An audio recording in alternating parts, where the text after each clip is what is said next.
The silver bonding cuff makes almost no sound when it meets cold stone. A whisper of metal on altar rock, barely louder than a held breath. But when 400 wolves hear it, when the entire pack is standing in that moonlit clearing, when the elders are seated in their formal arc, and the bonding fires are burning, and every eye in the forest is watching, that tiny sound fills the air like a crack of thunder, splitting an old oak tree in two. No one moved. No one breathed. The man standing at the altar, the man who was supposed to be her future, looked down at the cuff where it rested on the cold stone. His expression didn't change. That was the part she would remember longest. Not cruelty, not guilt, just a man looking at a minor inconvenience that had been resolved. He smoothed his jacket. He adjusted his sleeve. Everyone waited for her to fall apart. She didn't. She lifted her chin. She squared her shoulders, and she walked, slowly, deliberately, her footsteps steady on the pine-covered ground, into the dark of the forest. 1 step, 2, 3. She counted them the way you count anything when the world has gone too quiet and your own heartbeat is too loud. She had reached 47 when the earth beneath her feet began to tremble. The preparation tent smelled of pine resin and cold mountain air. Outside, the pack was gathering. She could hear them, the low murmur of 400 voices settling into the moonstone clearing, the scrape of chairs against stone, the distant crackle of the bonding fires being lit one by one as the sun dropped behind the highlands. Isadora Wolfsong sat very still while her best friend braided her hair. She was 22 years old, a healer's daughter from a mid-ranked family in the Wolfsong pack.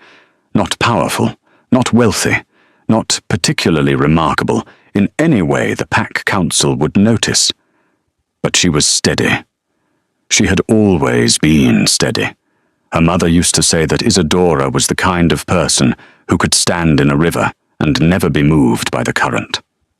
Tonight her hands were still. She was proud of that. She should have read it as a warning. "You know," Seraphine said from behind her, her nimble fingers working a strand of dark hair into something elegant. "Benedict is going to lose the ability to form sentences when he sees you." Isadora smiled at the tent wall in front of her. "Benedict has been forming sentences smoothly since he was 12 years old. I don't think I have ever disrupted that. Tonight will be different." Seraphine secured the braid with a silver pin, the same pale silver as the bonding cuff resting on Isadora's left wrist. "Tonight he will look at you, standing at that altar, and realize that he is the luckiest wolf in 6 territories." Isadora looked down at the cuff. Her mother had clasped it there that morning. Isadora had felt her mother's hands, trembling slightly, and said nothing about it. She had assumed it was joy. That soft, overwhelming joy that mothers carry when they watch their daughters step toward their futures.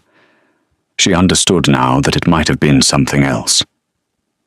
The cuff caught the firelight from the tent's lanterns, heavy, smooth, beautifully made, the kind of object that had been in the Direfang family for generations. It was supposed to transfer to her wrist permanently tonight.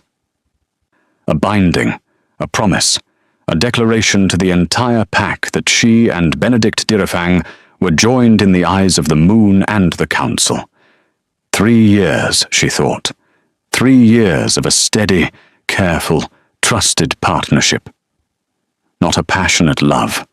She was honest enough with herself to know that it had never been the kind of love that set her lungs on fire. But it had been real. It had been something she could hold in both hands and believe in. She had believed in Benedict. That more than anything else was what she would mourn. "All right," Seraphine said softly, stepping around to face her. She looked at Isadora the way only someone who has known you your entire life can look at you, reading every layer at once. Are you ready? Isadora stood. She smoothed the front of her ivory bonding gown. She took one breath, clean and full. Yes, she said. She stepped out of the tent and into the cold of the evening, and that was when she saw Benedict's face across the clearing, and she understood, in the space of a single heartbeat, that this night would not end the way she had believed. He was standing at the edge of the altar stone, speaking quietly with two members of the pack council. His posture was composed. His expression was the particular expression of a man who has already made a decision he is not looking forward to explaining. He looked at her when she entered the clearing. He did not smile. The bonding fires threw gold light across the faces of 400 wolves. The elders sat in their formal arc behind the altar. The crowd was dressed in their finest. Deep greens and silvers and midnight blues, the traditional colors of a moon bonding ceremony. It was beautiful. It was exactly as she had imagined it 100 times. And Benedict Direfang was looking at her like a door being closed from the other side. She kept walking. Her footsteps were even on the pine needle ground. She was aware of every gaze in the clearing settling on her. She reached the altar and stopped. Benedict said her name. Isadora. One word. Just her name. And she knew. She knew with the kind of certainty that doesn't need evidence, the kind that lives in the body, not the mind. Her chest did something quiet and terrible. She kept her face still. The council, he said, his voice low and measured, has accepted the Northern Alliance petition. She waited. The Grey Wolf bond will be formalized before winter. He did not look away. She gave him that. At least he did not look away. Valentina Grey Wolf's bloodline strengthens the northern border. Her family's military alliance is something our pack cannot afford to decline. We have a bonding ceremony tonight, Benedict, she said. Her voice came out steadier than she expected. She was grateful for it. I know, he said. But you understand strategy, Isadora. You always have. The alliance with the Grey Wolf family protects thousands of wolves in the northern territories. That cannot be weighed against. He stopped. He did not finish that sentence.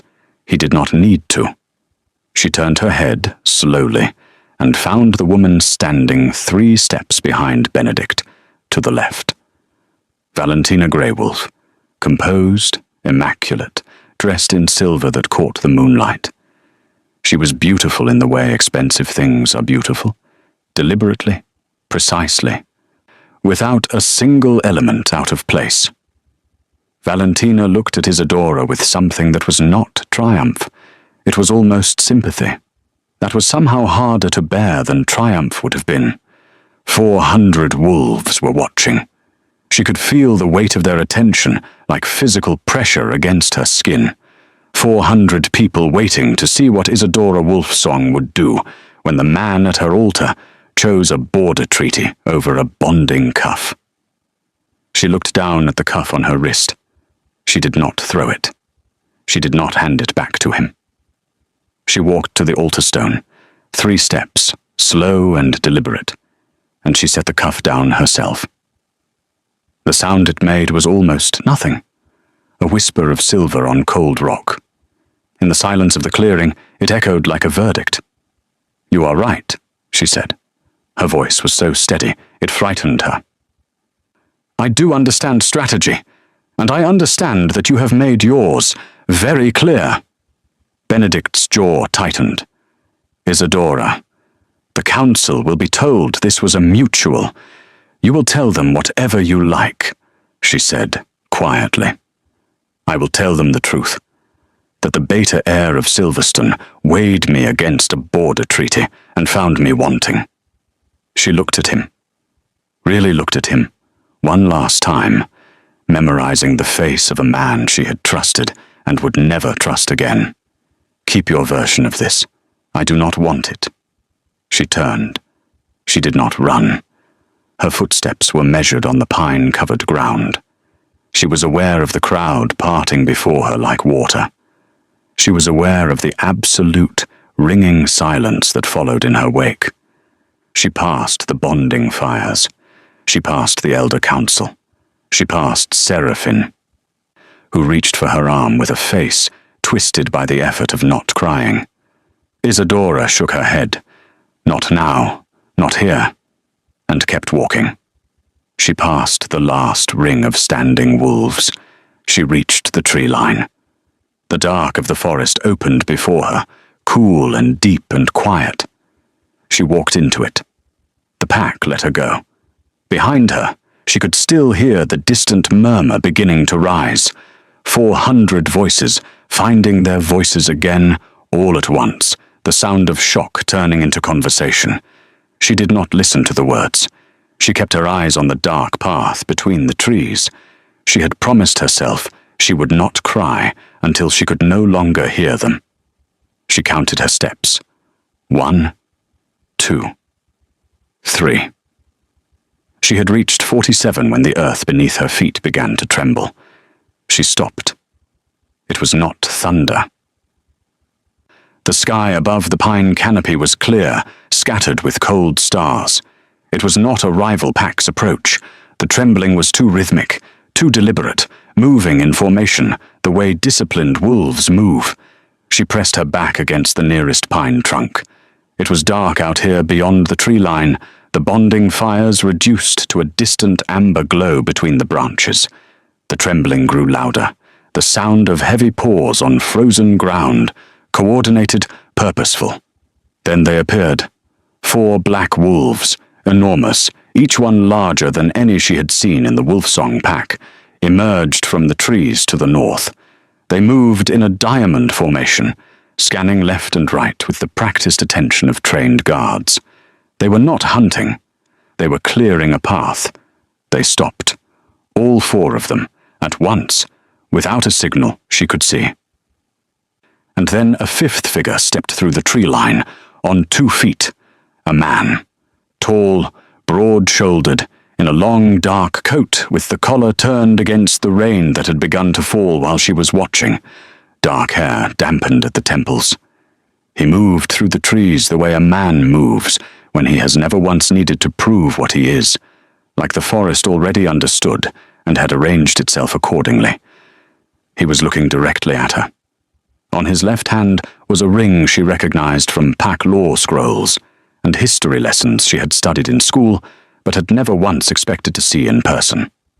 A storm wolf and a crown, etched in dark metal. The king's seal. Her mind went perfectly, completely blank. He was not supposed to be here. The Alpha King, Leonardo Stormwolf, ruler of all 6 pack territories.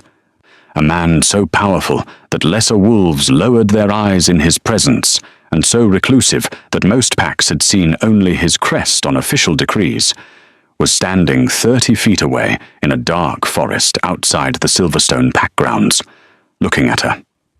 She realized, distantly, that she had not lowered her eyes. She was too stunned to remember that she was supposed to.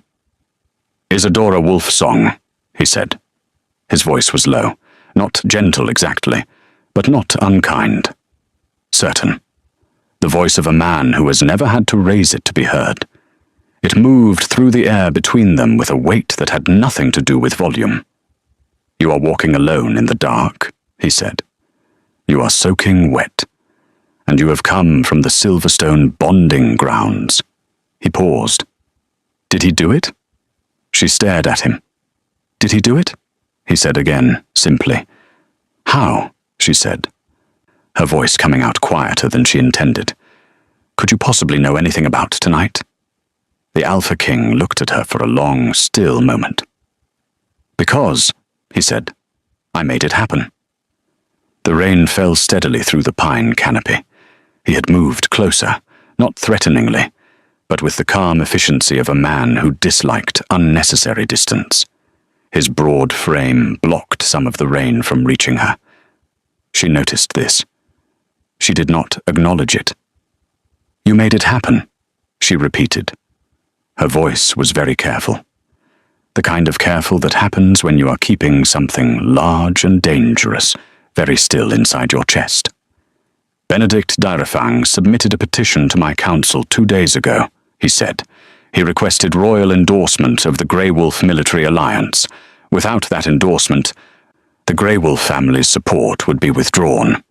Without their support, the border treaty collapsed. Without the treaty, he let the sentence complete itself. The exchange, she said, May for Valentina, became worthless. He nodded.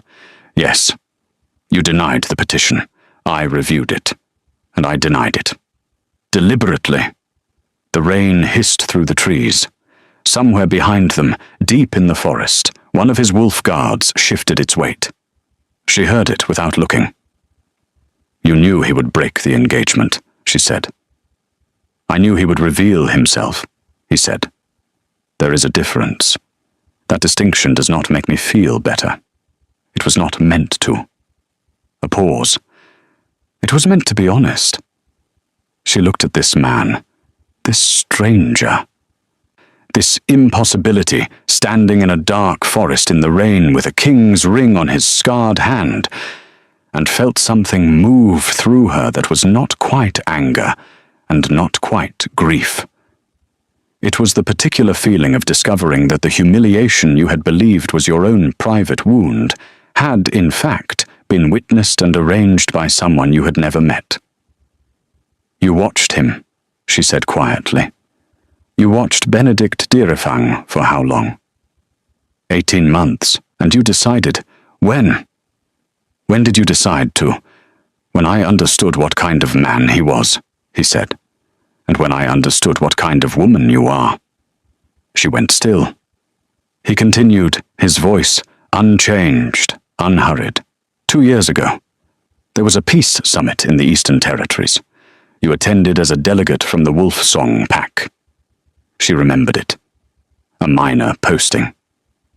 She had spent most of the summit carrying documents from one council room to another and trying not to get in the way of people who mattered. There was a man in the main hall on the second afternoon, he said, standing near the east window.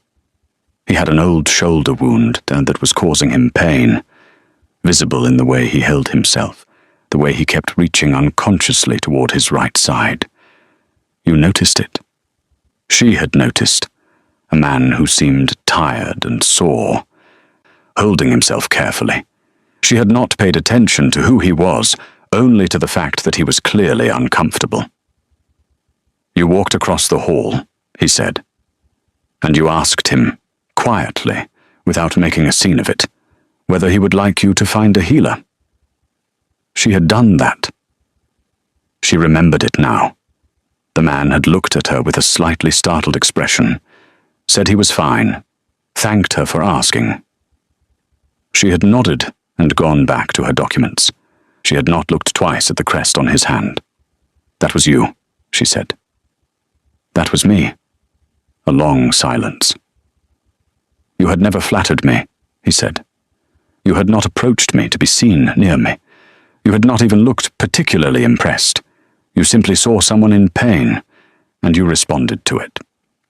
He met her gaze directly. I did not forget it. I don't forget things that matter. Isadora looked at the dark ground between them. The pine needles glistened with rain. She wanted to say something sharp, something that would put appropriate distance between herself and whatever this was. But the truth was, standing in that dark forest with 47 steps separating her from the worst night of her life, she found she did not have the energy for sharp. She was so tired. What do you want? She asked finally.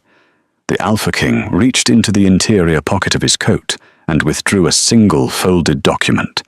He held it out toward her. She did not take it. I need a queen, he said. Not a decorative one. A partner. Someone who has walked through fire and kept her spine straight. Someone who will not be dazzled by the title and will not be crushed by the politics. He lowered the document, watching her. I have been in this position for 9 years. I have had 3 formal courtship petitions submitted by Pack families. I declined all of them, because a woman who only wants the crown is more dangerous to me than any enemy I have faced in a council chamber. And you believe I am different.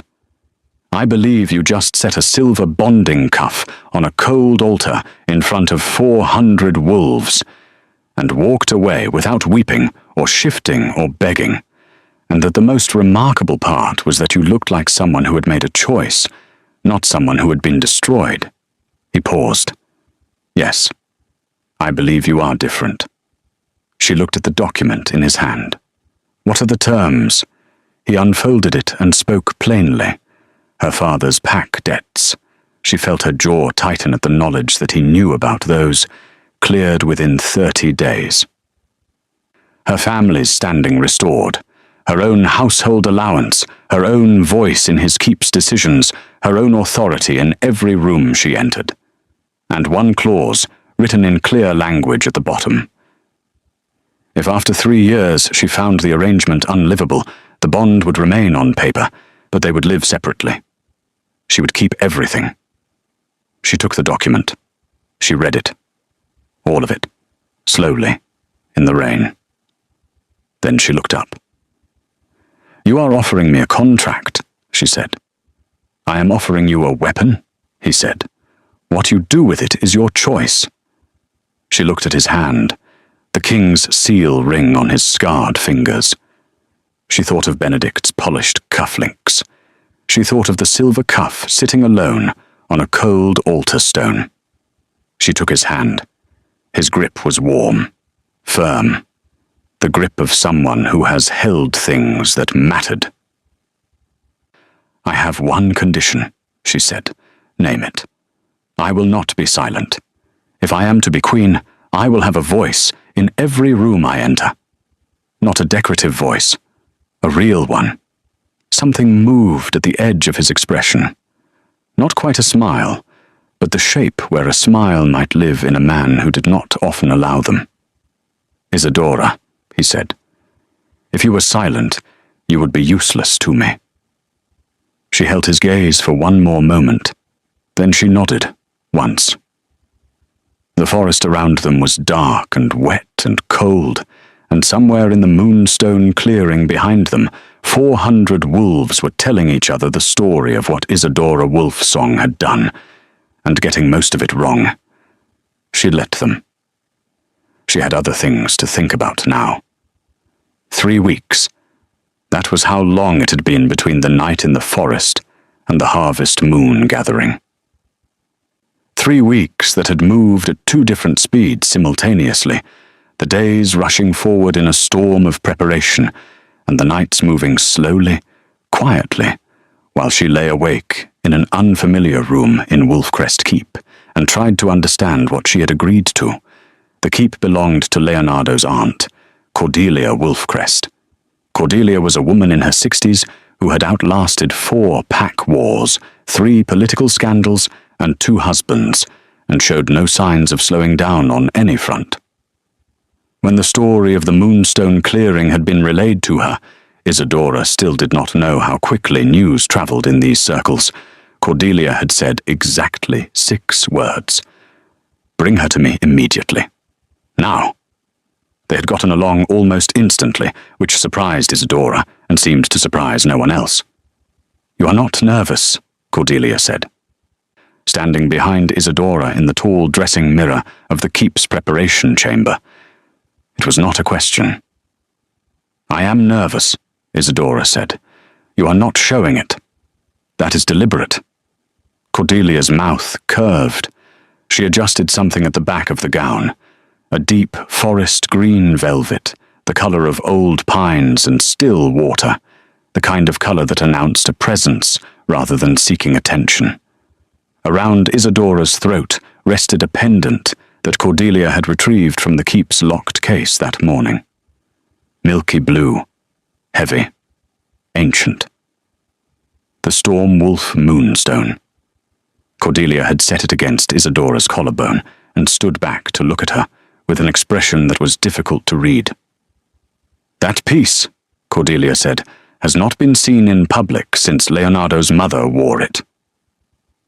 Every wolf alive who is old enough to remember will know exactly what it means the moment they see it.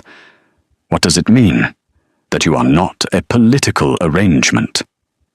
Cordelia met her eyes in the mirror. That you are the queen. Isadora looked at herself. Not at the gown, not at the pendant. At her own face. Steady, eyes clear, chin level. She thought, 3 weeks ago you were counting pine needles. She thought, 47 steps. She took one breath and held it a moment. Then let it go. Her father had arrived the previous afternoon. Everett Wolf Song, grey-haired and hollow-eyed, expecting to find his daughter in pieces. Instead, he had found her reviewing council protocols with Cordelia and eating a bowl of soup without looking up from her documents.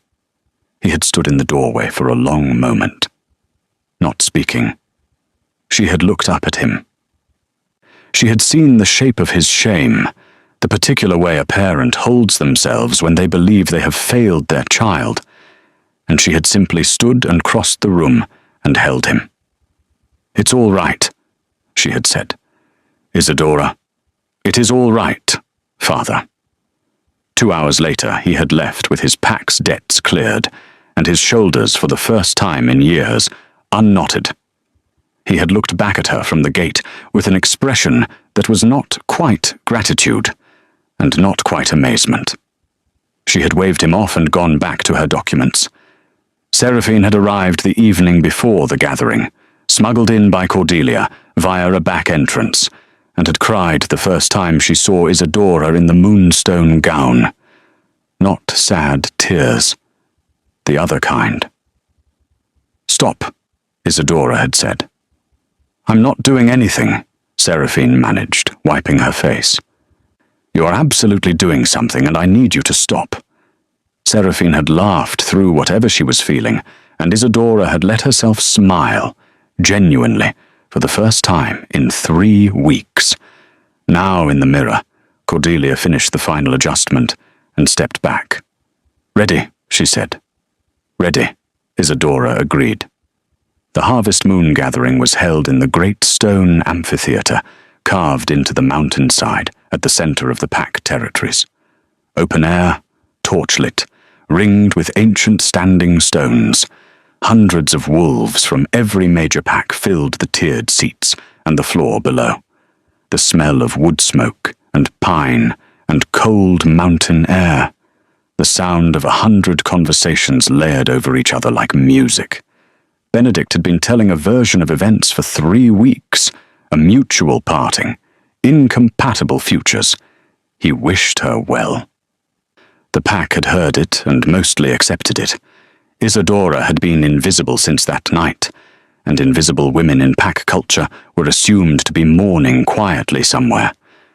Assumed to be diminished. Assumed to be past their moment. He was mid-conversation with 3 northern pack lords when it happened. Champagne in hand, relaxed posture. The easy confidence of a man whose life was falling pleasantly into place. Valentina stood at his side in pale silver. Then the horn sounded. Not a social horn. Not the casual call of a gathering beginning or a speaker taking the floor. The king's horn. 3 long, resonant notes that had not been sounded at a Harvest Moon gathering in 4 years. The amphitheatre went quiet in waves. First the outer edges, then the centre. Then even the musicians set down their instruments mid-note. 400 conversations stopped simultaneously, like a held breath extended across the entire mountain. Leonardo appeared at the stone archway above the amphitheatre floor. He wore formal black, the Stormwolf crest at his chest, cold silver catching the torchlight. He stood at the top of the entrance steps and looked out over the assembled crowd with an absolute, unhurried stillness that made the space around him feel somehow larger. The crowd below him was completely, entirely silent. He turned and extended his arm. Isadora stepped out of the archway. The collective sound the crowd made was not a gasp. It was deeper than that. The involuntary intake of breath from hundreds of people at once. The sound of a room realizing simultaneously that something it thought it understood had just fundamentally changed. She did not look broken. She did not look rescued. She did not look like a woman who had been rebuilt or consoled or given a second chance. She looked like someone who had always known exactly who she was and had simply been waiting for the right moment to make certain everyone else knew it too. The moonstone pendant caught the torchlight. 3 women in the front row recognized it simultaneously. One of them grabbed her neighbor's arm without thinking. Across the floor, at the far edge of the gathering circle, Benedict's champagne cup tipped sideways in his hand. He caught it, barely. His eyes were fixed on the archway. Valentina's composed expression didn't crack, but her hand tightened on Benedict's arm until her knuckles whitened. Leonardo guided Isadora down the stone steps and across the amphitheater floor. The crowd parted. Not because they were moving aside deliberately, but because proximity to that particular combination of people created an instinctive need for space and a clear sight line. He led her to the high table, the place of honor, the seat at the center of the gathering that had been empty, visibly, conspicuously empty, for 4 years. He drew back the chair. She sat. He took the seat beside her, turned to the nearest pack lord with the easy authority of a man continuing a conversation, and began to speak. He did not make a speech. He did not announce anything. He did not point to the moonstone, or gesture to Isadora, or say a single word that acknowledged what had just happened. He did not need to. The moonstone said everything. The empty chair, now occupied, said everything. The way he remained beside her, angled slightly toward her even while speaking to others, said everything. When the formal reception began and the floor opened for the traditional circle dance, he rose and extended his hand to her. She took it. The first circle, the opening movement of a harvest moon gathering, traditional, structured, watched by every set of eyes in the amphitheater, was danced by the highest-ranked couple present. They had never danced together. She had not known this was part of the evening's plan. Her step only faltered for a fraction of a second. His hand steadied her at her back, and she found her footing. "Valentina's father," he said quietly, his voice pitched only for her, "is watching you from the 3rd tier. He is recalculating." "And Benedict?" she said, keeping her expression serene, her gaze moving pleasantly across the crowd. "Benedict," Leonardo said, "is watching you the way a man watches a fire he'd lit himself burn down his own house." She did not let herself smile, but it was close.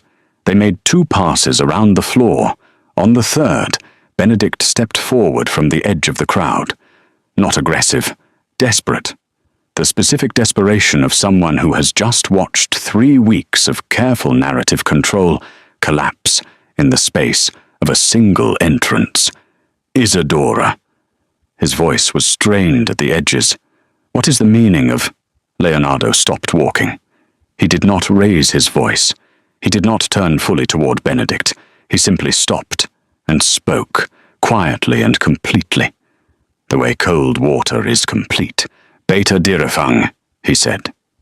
"You will address my bonded by her correct title, or you will not address her at all." The silence that followed was different from the earlier silences. Sharper, more specific. Benedict stood very still. Across the floor, Valentina's father turned and said something quietly to the man beside him. Then he began walking, not toward Benedict, away from him, toward the northern delegation. Valentina watched her father move away and did the only thing a practical woman in her position could do. She followed. Benedict stood alone in the center of the harvest moon, gathering while the world he had traded Isadora for quietly dissolved around him. Isadora watched him for exactly 3 seconds. She felt not triumph, not satisfaction precisely. Something quieter and more permanent. Clarity. The clean, final clarity of a door closing on a room you no longer need to enter. She turned back to the man beside her. "I think," she said quietly, "I would like some water." "Of course," Leonardo said. He turned away from Benedict Dierefang and did not look at him again, and in that simple motion, that complete and total absence of further attention, Benedict received his truest sentence of the evening. The formal bonding ceremony was witnessed by the full council in the great hall of Stormwolf Keep. It was austere, deliberate, historically significant in ways that the Pack scholars would be discussing for decades. The elders said the ancient words. The new bonding cuff, this one dark-banded, bearing the Stormwolf crest, was clasped to her wrist by Leonardo himself, his hands steady and warm. He did not meet her eyes during the vows. She noticed. She said nothing. Stormwolf Keep was ancient and vast and beautiful in the way that things are beautiful when they have been built to endure rather than to impress. Stone walls thick enough to silence a storm, deep fireplaces in every room, a library that occupied an entire wing, floor-to-ceiling shelves climbing toward vaulted ceilings, with a window that faced the Highland pines and caught the morning light like something alive. She loved it from the first afternoon. 3 weeks into the bonding, Isadora had settled into a kind of watchful routine.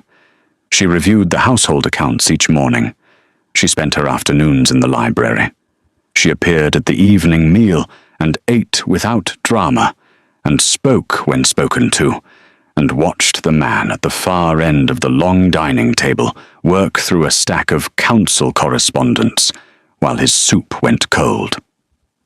He worked until midnight or later every night. He smelled of pine smoke and old paper and whatever the Highland wind carried when it came down off the mountain. She knew this because she passed him sometimes in the corridor outside the library when she was returning from her evening reading, and he was returning from his study, and the corridor was narrow enough that the distance between them was honest. He was unfailingly respectful. He was unfailingly careful. And he remembered things. She had mentioned, once on the second morning, that she preferred her tea with no honey. She had mentioned it in passing to the kitchen staff. Not to him. The next morning, and every morning after, her tea arrived with no honey. She had not mentioned the habit to anyone since. She read facing the window. He had not commented on this. But the chair nearest the window in the library had acquired, within the first week, a small cushioned footrest that had not previously existed. She could not sleep in total silence.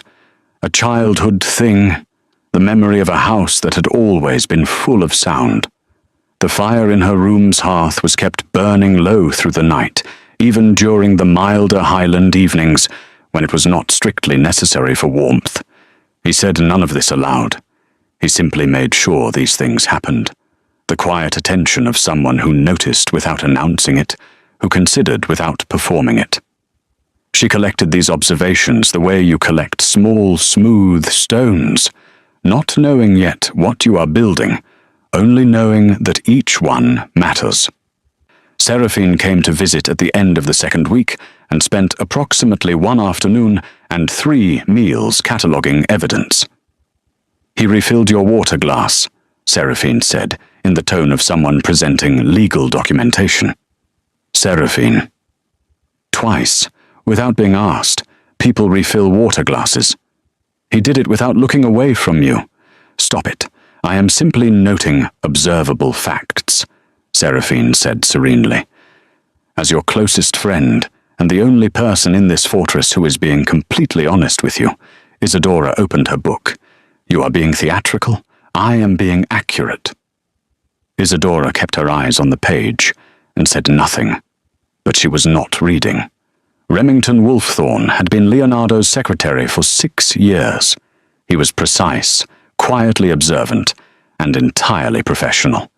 Within the first 2 weeks he had, without being asked and without explanation, begun deferring to Isadora on household decisions. She realized one afternoon, reviewing the supply orders for the keep's winter stores, and finding her amendments had already been implemented before she had submitted them, that Leonardo had told him to. She tried to feel irritated about this. She could not quite manage it. On a Thursday afternoon in the 3rd week, Remington appeared at the door of her study. He carried a small wrapped package. "This arrived for the Lord Alpha this morning," he said. "Security protocols required inspection." He set it on her desk. "I thought you should see it before he returns." She looked at the package, a small wooden box, the kind used for sending preserved goods across pack territory. The seal was broken. Inspection, as Remington had said. She opened it. Inside, wrapped in black cloth, was a dead crow. Wings spread, eyes fixed and glassy. On the inside of the box lid, scratched into the wood with something sharp, were 5 words. "The storm breaks before the first snow." She sat very still for a moment. Then she set the box down and thought clearly. Someone was watching Leonardo. Someone who knew enough about his schedule to intercept a delivery intended for the keep. Someone who wanted him to receive this and understand that he was not, in whatever arena they were playing in, safe. She looked at Remington. "Burn the box and the crow," she said. "Leave no record of the delivery." He did not flinch. "And double the outer perimeter guard." Quietly. "I do not want the visible patrol pattern changed." She thought for a moment. "The route Leonardo uses from the council chambers. There is a route change code?" "There is. Use it. Send word to his driver to take the eastern path home tonight." She paused. "Say nothing to him until I speak to him this evening. He is in the middle of the territorial vote. If he knew, he would come home early. The vote would fail. I suspect that is exactly what whoever sent this is counting on." Remington looked at her with an expression she would think about later. Not surprise, precisely. More like the expression of someone watching a shape they had suspected come into full focus. "As you say," he said, and left. She sat alone in her study for a few minutes after he went. She looked at the scratched words in her memory, "The storm breaks before the first snow," and felt the quiet, steady kind of fear that does not shake you, but settles into your bones and tells you to pay attention. She paid attention. Leonardo arrived home at 7 that evening. He came directly to the library. He stood in the doorway and looked at her, and said, with the particular restraint of a man keeping something controlled, "Remington has told me." She set her book down. "Sit down." He did not sit. He came into the room and stood near the fireplace, and she could see, in the set of his jaw and the stillness of his hands, that he was not calm. He was the kind of calm that is built over the top of something that is not calm at all. "You hid it," he said. "I acted on it," she said. "There is a difference. Isadora, you were in the middle of the territorial vote," she said. "If you had known, you would have come home. The vote would have failed, and whoever sent that box would have gotten exactly what they wanted. Not your death. Not yet.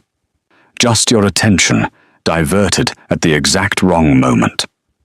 She met his gaze directly. "I didn't hide it. I protected it until the timing was right."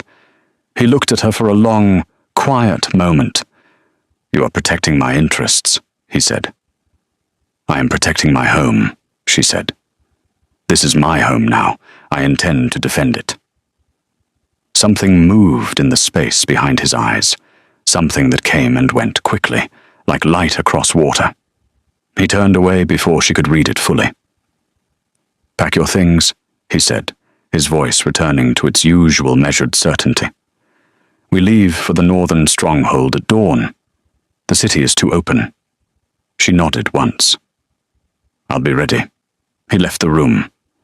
She sat alone with the fire and the highland wind outside the window, and let herself acknowledge, quietly, that the walls between them were still standing. She also acknowledged with equal honesty that they were no longer solid. The mountain road through Grey Wolf Pass was narrow and cliff-edged, and beautiful in the particular way that dangerous things are beautiful, the kind of beauty that reminds you, constantly, of what it would cost to be careless. Heavy snow had fallen through the night. The visibility was low. The reinforced carriage moved carefully, their speed halved from the usual pace. Inside, Leonardo reviewed documents by the light of a small lantern. His revolver rested on the seat beside him. Isadora had stopped pretending not to notice it 2 days into their journey north. She looked out the frost-edged window at the cliffs and thought about what Remington had told her before they left. She had asked him, quietly, to pull what he knew about the Dire Howl Syndicate. He had brought her 3 sealed files. She had read all of them by firelight the evening before they departed. "The Syndicate," she said, without looking away from the window. "It is not purely political, is it?" There was a pause. When she turned, Leonardo had set down his documents. She held his gaze. "I have been reading your library." He had not told her not to. "The Dire Howl Syndicate," he said finally, "is led by Donovan Direfang, Benedict's uncle." Something cold moved through her. She kept her face still. "He leads a faction of exiled pack lords," Leonardo continued. "They profit from territorial conflict, arms supply, disputed land contracts, pack wars that drag on long enough to become profitable. I have been dismantling their supply network and exposing their arrangements to the Council for 2 years." He paused. "They want me removed before the Winter Council vote. After that vote, 3 of their remaining contracts expire and cannot be renewed under the new territorial law." "And Benedict?" she said. He was quiet for a moment. "Too weak to be a leader," he said, "but desperate enough to be useful to someone who is." She was about to respond when the road beneath them detonated. It was a sound she felt before she heard it. A deep, concussive force that punched up through the carriage floor and threw her sideways against the door with enough force to knock her breath out. The vehicle lurched hard to the right. She heard the horses screaming. The world tilted. The carriage hit something, a snowbank, the cliff face, she could not tell, with a grinding, splintering impact, and then everything was sideways. Silence. Then shouting. Then gunfire. Leonardo was already moving. She saw him through the disorientation, upright, a cut across his temple, leaving a dark line against pale skin, kicking open the roof hatch with one powerful motion. He pulled himself through with one arm, his revolver in his other hand. "Stay down," he said. She didn't. She found the secondary weapons compartment under the bench seat. Her father had trained pack scouts for 20 years. She had grown up watching drills in the Wolfsong yard, watching hands check mechanisms and clear chambers and load in practiced automatic sequences. She had paid attention. 3 of their 4 outriders were down. 4 attackers on horseback circled the wreckage, faces covered, moving in controlled formation. These were not opportunists. These were trained. One of them, the largest, riding a dark horse with no marking, coordinated the others with short, sharp signals. Sullivan Stoneclaw. She recognized the name from the files. Donovan's enforcer. Leonardo had taken cover at the tree line. He was holding the attackers in place, buying time, but he could not advance without breaking his position. Sullivan broke from the group. He was not heading toward Leonardo. He was heading toward the overturned carriage. Toward her, he carried a lit torch in one hand and something silver-edged in the other. He intended to burn them out. Isadora shifted. She did not plan it. She did not think through the decision the way you think through decisions when you have time for thinking. Her wolf form cleared the carriage door in a single movement, faster than she had shifted in months, faster than she had known she could move. She was smaller than Sullivan's horse, smaller than any of the trained pack soldiers in the clearing, but she was fast in the way that desperation makes things fast. She hit him from the side as he raised the torch. The impact drove him off his horse. He went sideways into the snow. The torch hissed into a drift and went dark. The attackers paused. All of them, for one fractured second, stopped. The Queen shifted. No one had planned for that. Leonardo exploded from cover. She had not seen him fight before. She had not understood, in the abstract knowledge of who he was, what that actually looked like in motion. He was precise and relentless, and absolutely certain in the way that people are certain when there is no remaining room for doubt. And he moved through those 3 remaining seconds like something elemental, not violent for the pleasure of it, but thorough in the way that winter is thorough, in the way that gravity is thorough. 2 attackers went down. Sullivan scrambled back from where she had driven him, trying to regain his footing. He looked at the carriage, at the wolves on the ground, at Leonardo still moving toward him, and he made the calculation that every man eventually makes in those moments. He ran into the trees. Gone. The last rider looked at the same scene and reached the same conclusion. His horse disappeared into the dark between the pines. Silence came back to Grey Wolf Pass. Isadora shifted back. She was kneeling in the snow, chest heaving, the cold burning her skin through the thin fabric she'd been wearing. Her hands were shaking. Not from fear, she realized distantly. The fear had already burned off. This was the adrenaline leaving, like a tide going out. He reached her. He did not speak. He framed her face in both his hands and looked at her. Really looked at her.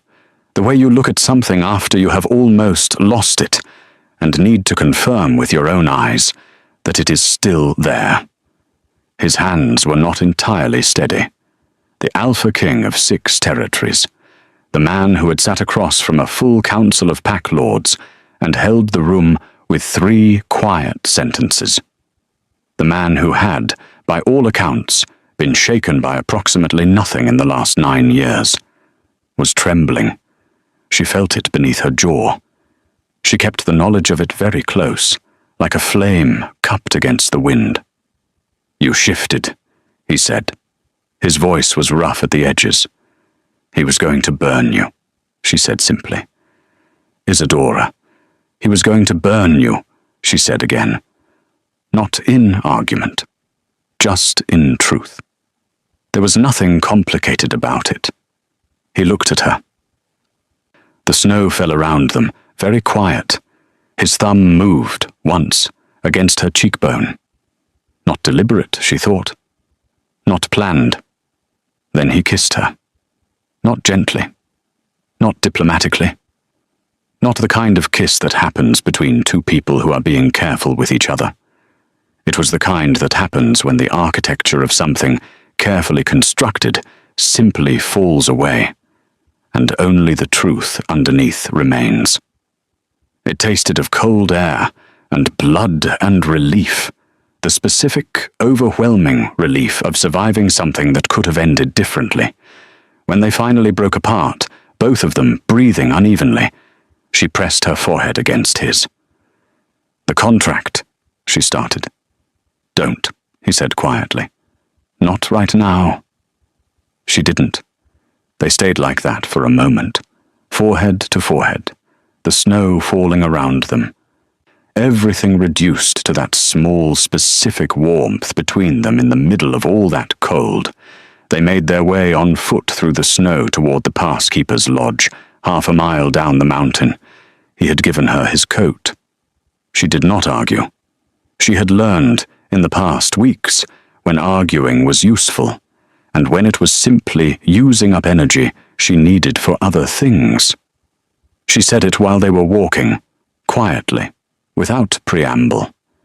It was Benedict who gave them your route. He stopped walking. She kept going for 2 more steps, then turned to face him. The snow fell between them. I have been putting it together since the carriage, she said. The route was changed. Only 3 people knew the final path. You, Remington, and the driver. The ambush was set in advance. The trap in the road was not improvised. That takes hours. The right equipment, someone who knew exactly where you would be. She paused. Donovan needed your location. Benedict needed money. His family estate has been quietly losing value for 8 months. Donovan is his uncle. It was a transaction. A long silence. The wind moved through the pines. He did not know they would kill you, she added, not defending Benedict, just accurate because accuracy mattered. He is too weak for that kind of decision. He thought it was a warning, a delay, something that would make you nervous and cautious and easier to manage.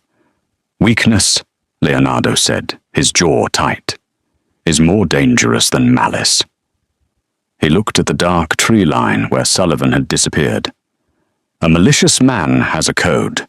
A weak man only has a price. She looked at him. The cold had reddened the cut at his temple. He would need that seen to when they reached the lodge. She filed this information away. He looked back at her. Then he reached out and took her hand. His grip was different now. Not the protective, formal claim of the past weeks. Something more honest than that. Simple need. Let's go home, he said. She walked beside him through the snow, her fingers held in his, and did not say anything else. She did not need to. They returned to the pack capital in daylight, deliberately, visibly, with their guards present and their bearing high. The city had been full of speculation for 2 days. The accident at Grey Wolf Pass, the Alpha King's route mysteriously changed. The attackers fled. Stories had been circulating in the way stories always circulate in pack communities. Fast, embellished, and mostly wrong. Leonardo and Isadora rode through the main gate on horseback. His arm was in a sling, the shoulder wound from the ambush, not severe but visible. Visible damage from a survived attack did not read as weakness in the pack world. It read as proof. Someone had tried. He was still here. Isadora rode at his left, straight-backed in a dark riding coat. She had slept 4 hours. She did not look like someone who had slept 4 hours. She had learned, somewhere in the past weeks, to carry her tiredness inward, where it could not be used against her. Cordelia met them at the keep gate. She looked at Isadora's face. Something new in it, something decided and clear, and nodded once, satisfied. The nod of a woman who had suspected something and been confirmed. Remington had the summons already drafted. Leonardo reviewed it and signed it. Within the hour, every major pack lord, Alpha and Beta heir in the territories, had received notice. The King's Council Chamber. 3 days hence. Attendance was not optional. Isadora spent those 3 days reading every file in Remington's intelligence records on the Dire Hal Syndicate. She reviewed the financial trails, the communication records, the testimony of a minor enforcer who had been quietly taken into custody at the Grey Wolf Pass aftermath. She built the picture the way her father had taught her to build a healer's assessment. Every detail contributing to a complete understanding, no assumption unchecked. On the 3rd morning, she brought the complete summary to Leonardo's study and laid it on his desk. He read through it. He was quiet for a long time. Then, "The financial records," he said. The specific transfers between Benedict's estate account and the syndicate's shell company. Dated 6 weeks ago, she said. 3 weeks before the Grey Wolf Pass attack. He sold the route for the 3rd payment. Yes. Another long silence. All of this, she said. but we don't have documented testimony from anyone senior enough to make it legally binding before the council." He looked at her. She looked back. "You have something else in mind," he said. "I have a scroll," she said. "And I have the knowledge that guilty men do not wait to be shown the evidence against them. They only need to believe it exists." Something moved behind his eyes. Not quite a smile. Something more precise than a smile. "Tell me," he said. The council chamber was full. Every alpha, every beta heir, every pack lord who had ever turned a convenient eye toward the syndicate's operations or accepted a payment from Donovan's network. They were all present. The room smelled of wood polish and cold stone, and the particular tension of people who had arrived, not knowing exactly what they were walking into, and were now wishing they had sent a representative instead.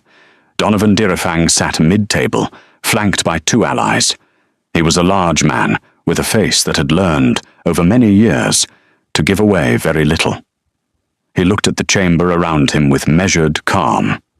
Isadora stood to Leonardo's right, not beside him in the decorative sense, with him. The distinction was visible to everyone who knew how to look, and most of the people in this room had spent their lives learning exactly how to look. Leonardo described the ambush. He described the route. He described the inside information that had made it possible. He described the syndicate's financial structure, the supply network, the pattern of territorial conflict that had been manufactured and sustained for profit. He spoke for 15 minutes, without notes, with the particular authority of someone who has thought about nothing else for 2 years and is now simply organizing it for an audience. Then Remington entered from the side door. He carried the scroll. It was heavy parchment, rolled tightly, sealed with dark red wax bearing Leonardo's crest. It looked ancient. It looked absolute. It looked like the kind of document that, once opened, could not be closed again. Remington placed it on the table in front of Leonardo. Leonardo did not open it. He rested his hand flat on top of it. A simple gesture. Unhurried, and looked at Donovan. "This," he said, "was recovered from Sullivan Stoneclaw in the aftermath of the Grey Wolf Pass ambush. It contains names, dates, and financial records tracing the attack to its origin. Every payment, every communication, every individual whose signature or mark appears in the chain." Donovan's eyes moved to the scroll, just once, quickly. But she saw it. She suspected Leonardo saw it too.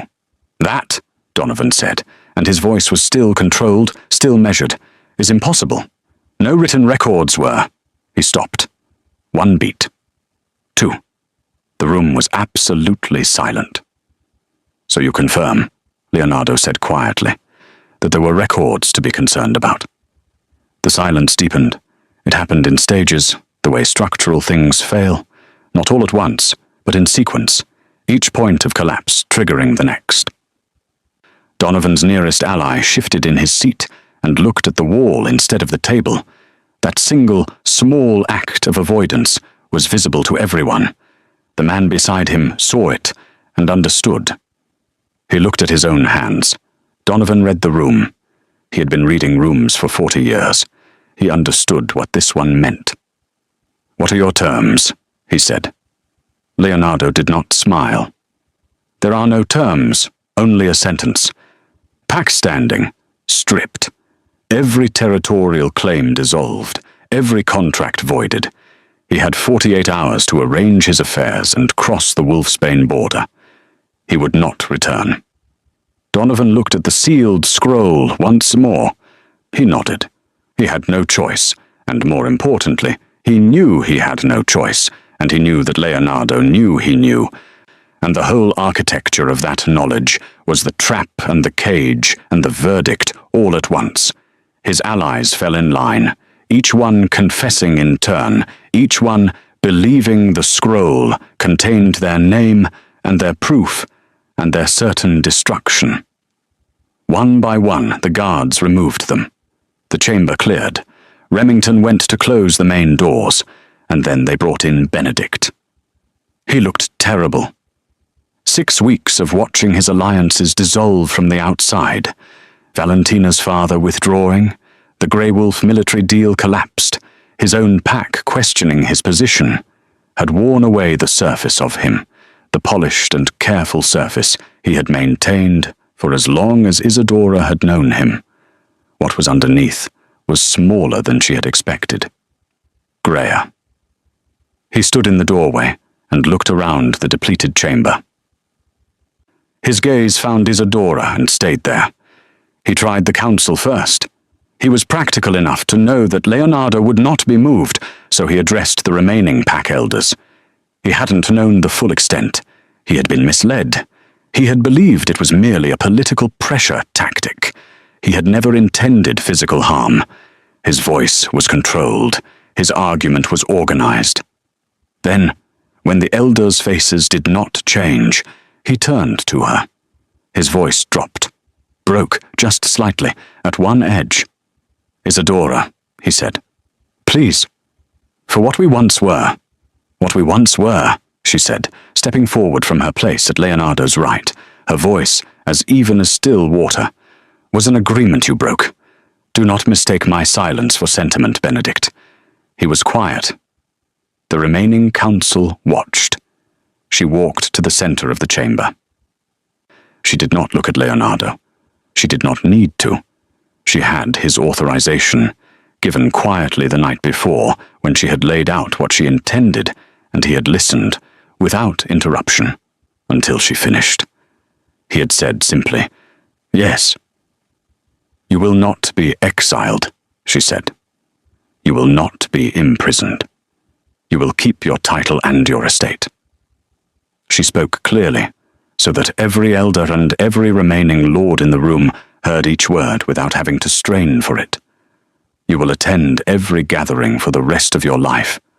You will stand in every room where the Direfang name is spoken, and you will know in every one of those rooms that every wolf present knows exactly what you traded and exactly what it cost you." She took one slow step closer. Her voice dropped, not to exclude the room, but to make what came next feel as personal as it was. "You will watch a world you had the chance to be part of," she said quietly, "and chose to sell. That is your sentence.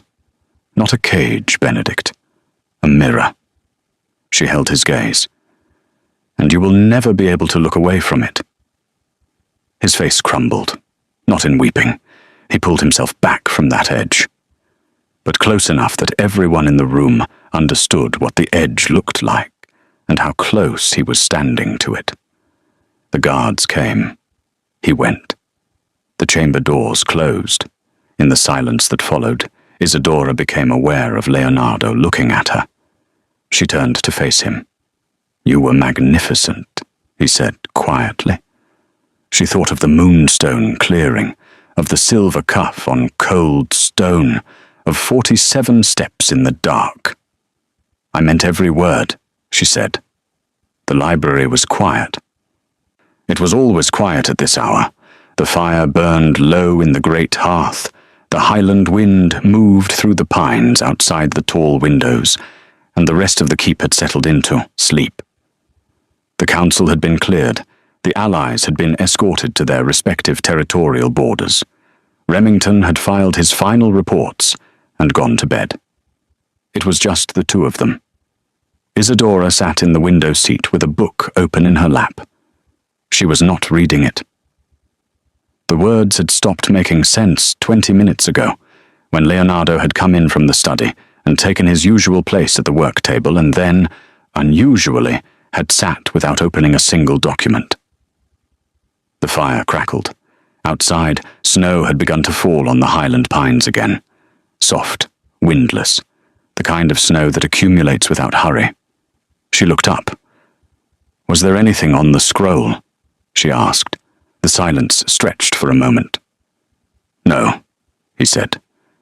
She set the book down. She looked at him across the library. He held her gaze without apology. "You bought it from a stationer's?" she asked. 3 days before the council meeting. She stared at him. The fire crackled. The snow fell outside. Then she laughed.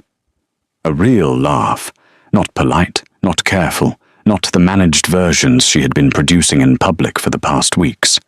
Low and genuine and warm, the kind of laugh that surprises even the person having it, the kind that fills a quiet room like light fills it when someone finally opens the curtains all the way. It lasted a few seconds. She pressed her fingers to her mouth, tried to stop it, found she couldn't, and let it continue. Leonardo watched her laugh. His expression did something involuntary, something complicated and unguarded that she had not seen on his face before. It was not a smile exactly, though it had the texture of one.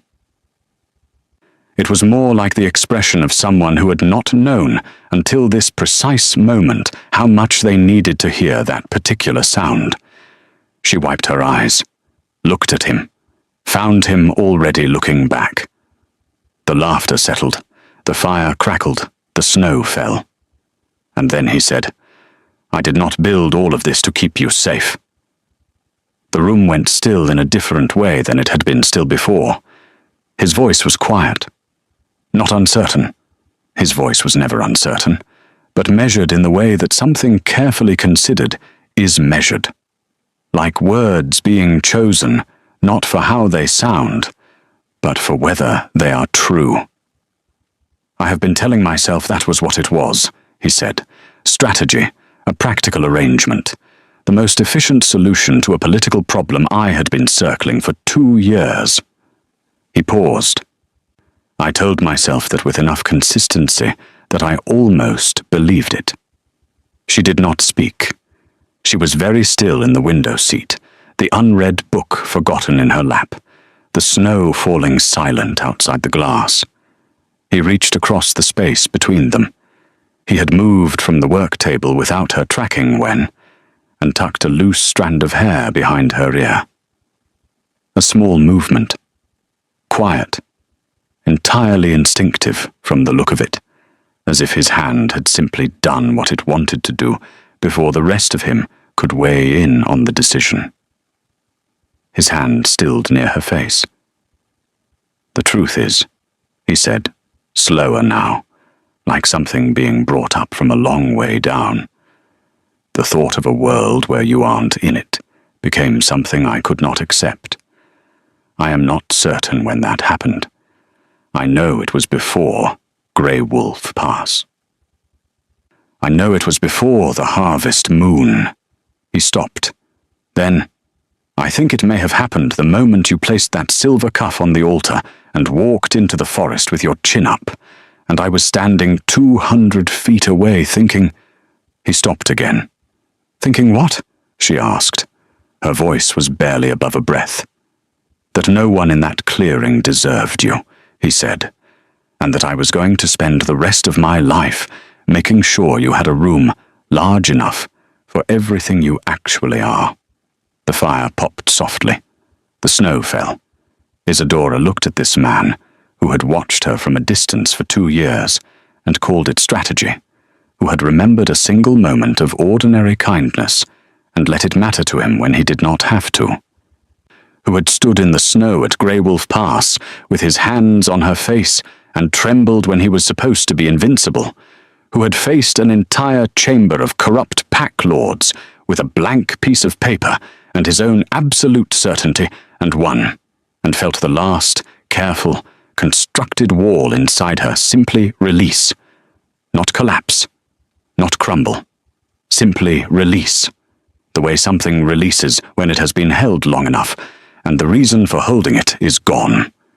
She took his scarred hand in both of hers. "The contract," she said. "I know," he said. "It needs to be rewritten." He looked at her. He was very still, in the way he was still when he was being most honest. "What terms?" he asked. "No terms," she said. "Just us." She leaned forward. The kiss was different this time. Nothing like Grey Wolf Pass. With its desperation and cold and the specific wildness of survival, This was slow, deliberate, chosen in full clarity by both of them, without adrenaline as cover, without the convenient excuse of nearly dying together. Just two people, in a library, at the end of a very long chapter, finally saying the thing they had been saying in every other language for weeks. When she leaned back, she found him watching her, with an expression she had never seen on his face in any council chamber, at any gathering, in any room where other people were present. Completely open. No architecture, no strategy. Just him. Later the fire had burned lower. They sat together in the window seat, his arm around her shoulders, her head tilted toward him, the snow falling in slow silence over the highland pines below. "Leonardo," she said. "Moo." I shifted in the middle of Grey Wolf Pass in a completely unsuitable gown. "You did. I would do it again." "I know," he said. His arm tightened slightly around her. "That is one of several things about you that keep me awake at night." She felt the laugh building again, softer this time, contained. He pressed a quiet kiss to the top of her head. She watched the snow settle on the pine branches below and thought about 47 steps. She thought about a silver cuff on cold stone and a dark forest, and a man with a king's ring who had been standing 200 feet away, thinking about rooms large enough to hold everything she was. She thought about what it meant to be chosen, not acquired, not arranged, not traded, chosen by someone who had watched her walk into a forest alone with her chin up and understood, in that moment, what she was actually made of. That, she thought, was the thing that would stay with her.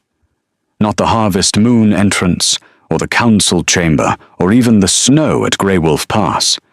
This, a window seat in a quiet library, the fire burning low, the snow falling, and the knowledge that the man beside her had looked at who she actually was. Not the title, not the arrangement, not the useful queen, and chosen her anyway. Specifically, deliberately, with full knowledge of what he was choosing. The Pack territories told the story of the Stormwolves for generations after.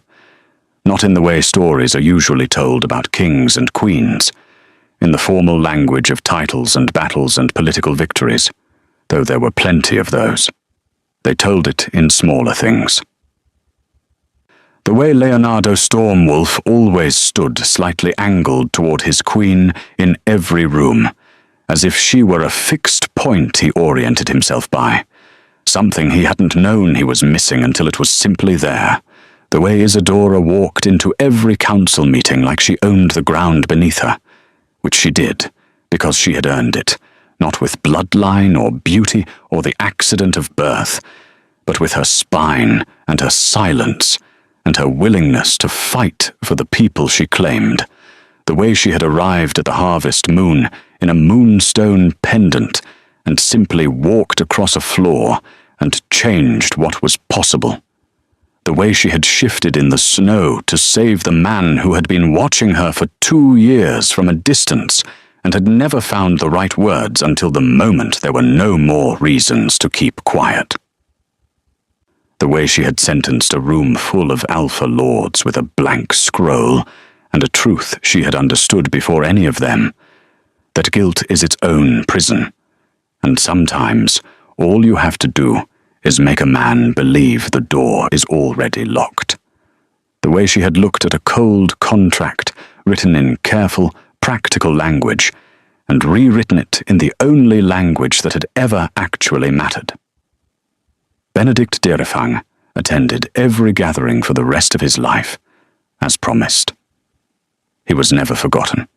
He was never, as it turned out, able to forget either, which was the most precise part of the sentence, and the one she had known would hold. He was simply, permanently, inconsequential. The Alpha King and his queen were neither of those things.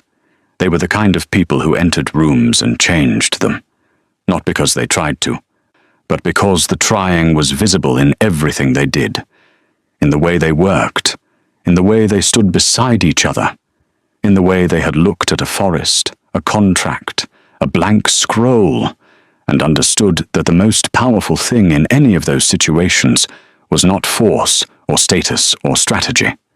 It was the willingness to be honest about what mattered, about what hurt, about what, in the quiet of a library, with the snow falling outside and the fire burning low, a person could not accept the thought of losing. She had walked away quietly into a dark forest, alone and unwanted, counting her steps because the world had gone too quiet and her own heartbeat was too loud. She had reached 47, and then everything had changed, not because someone saved her. Not because a king had appeared at the tree line with a contract and a ring and a story about a kindness she had almost forgotten, but because she had been, from the very first step, exactly the kind of person who does not wait to be saved, who reaches for the weapon, who shifts in the snow, who sets the cuff down herself and walks away with her chin up. That was what he had seen. That was what he had been waiting for. And that, in the end, was the whole story. Not of a broken engagement, not of an alliance or a contract or a power play between pack lords. The story of a woman who refused to be diminished, and a man who had been waiting, without knowing it, for someone who couldn't be. They found each other in a dark forest. They chose each other in a quiet library, and the rest, as the packs would say for generations after, was simply what happened when two people finally stop pretending and start building something that lasts.